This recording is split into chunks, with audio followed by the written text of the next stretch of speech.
Assalomu alaykum kanalimiz a'zolari. Inshaalloh Xudo xolisa mana keyingi zakaslarimizni ham bitirib bo'ldik. Bu yerga mana tashqarilariga pon akva plastdan qilib berdik. Plastmassa eshiklarini alyumindan balkon profildan qilib berdik. Inshaalloh Xudo xolisa ishlarimiz o'ta go'zal, juda chiroyli chiqdi. Ichiga mana shotlankalar qo'ydik.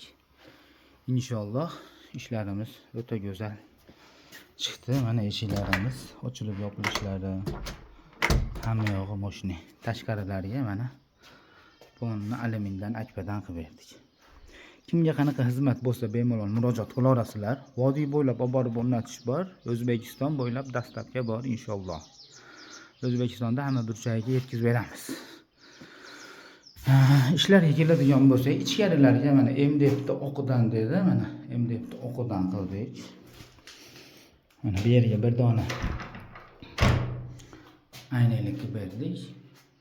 Ishlar juda go'zal, juda chiroyli chiqdi. Devorni qanaqa qilsa ham xudosi inshaalloh mos tushadi. Uyimiz 2 etajlik, juda chiroyli chiqdi. Bu yerda 2 qanat, 1 qanat qilib boshladik. Bu yerda mana yana bellarda bor. Endi tepasiga sayohat qilamiz inshaalloh. Bu yerda orqasiga 30 dachasi ekan, bu yerda sanuzel ekan. Sanuzeliga ham akfa qo'yib bering dedi, akfa qo'yib berdik. 2-etajiga chiqamiz. Ishlar xudo xolisa juda go'zal, chiroyli chiqdi inshaalloh. Mana bu yerda bir dona rom qo'ydik. Tepaga ham bitta eshik chiqishga, 4 dona eshik qo'ydik.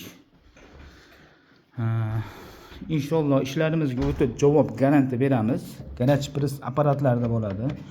Inshaalloh zamoqlarimizga keladigan bo'lsa, zamoq qimmat, yaxshi magnit zamoq. Mana eshiklarni shu balkon profildan qildik. Inshaalloh xudo xolisa zo'r. Kimga qanaqa xizmat bo'lsa, bemalol murojaat qila olasizlar. Mana ichiga shatlankalarni qo'yib, chiroyli qilib, inshaalloh o'ta go'zal, chiroyli holatda qilib berdik. Ishlar topshirdik mana klientlarimizga. Ursa, kimga qanaqa xizmat bo'lsa, bemalol murojaat qila olasizlar. Puliga keladigan bo'lsa, bularning puli mana shu razmeriga qarab puli chiqadi. Ichida gullari qo'shiladi, shatlankalar qo'shiladi, balkon profil alohida bo'lib puli chiqaradi. Plastmassalarimizga kelsak, bular ham mana shu 120-130 dollar kvadrati. Ichidagi gullariga qo'shilib chiqadi. Akfalarim MDFlarga keladigan bo'lsa, bularning kvadrati 1.500.000 so'mdan chiqyapti bular. 1.500.000 deganda mana shu bitta eshik 2 kvadrat bo'lsa 3 millionga to'g'ri keladi. Kimga qanaqa xizmat bo'lsa, bemalol murojaat qila olasizlar. Oldindan hammaga rahmat, sog' bo'linglar, salomat bo'linglar. Bizni qo'llab-quvvatlashda davom etaveringlar.